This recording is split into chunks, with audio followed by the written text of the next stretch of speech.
tema ng trade fair ng GMA Network para sa advertisers ngayong taon.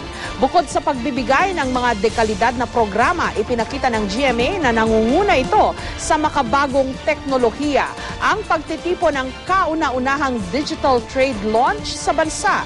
May report si Julius Segovia. Unang nagdaraos ng trade event ng GMA Network bilang pasasalamat sa mga advertiser ng kumpanya. Pero ngayong taon, iba ang tema ng pagtitipon na pinangunahan ng GMA Marketing and Productions Incorporated. Ito ang kauna-unahang digital trade launch dito sa bansa. Sa entrada pa lang, paperless ang registration. Augmented reality wall din ang bumungad sa mga dumalong advertiser. Indikasyon ng pangunguna ng Kapuso Network sa mga teknolohiyang dala ng makabagong panahon. We bring you the opportunity not just to expose your brand, not just to engage your brand, but actually to allow consumers, to allow all of the viewers in national Philippines to experience your brand. Nasa trade event ang mga opisyal ng GMA Network sa pangunguna ni GMA Chairman and CEO Attorney Felipe Gozon, GMA President and COO Gilberto Duavit Jr. at GMA Executive Vice President and Chief Financial Officer Felipe S. Yalong.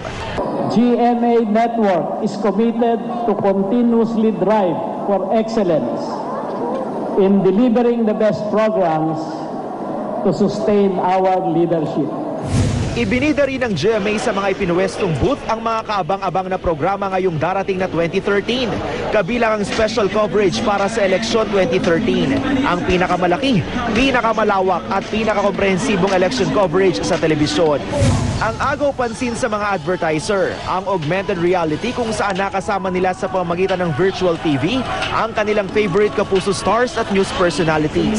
Pinilahan din ang mga booth sa trade event kung saan inilunsad ng GMA ang mobile applications na nagamit ng mga advertiser para ma-access ang mga programa ng Kapuso Network. Ang technological advancement na ito, gagamitin daw ng Kapuso Network sa darating na eleksyon. Will be accessible through mobile and other portable devices. So halimbawa, if we're talking about following the count, and we have the numbers, as we've proven in the last elections, we have the ability to be able to optimize certain back-end innovations to provide the public with the most up-to-date count. This will be extended even further. Nasa trade event ang mga Kapuso stars at ang mga kilalang personalidad sa larangan ng pagbabalita. Dumalo rin ang mga pilar ng GMA News and Public Affairs. Nagkaroon din ng pagkakataon ng mga advertiser na makapagpalitrato sa kanila. Ang mga ipinamigay na papremyo umabot ng halos 2 milyong piso.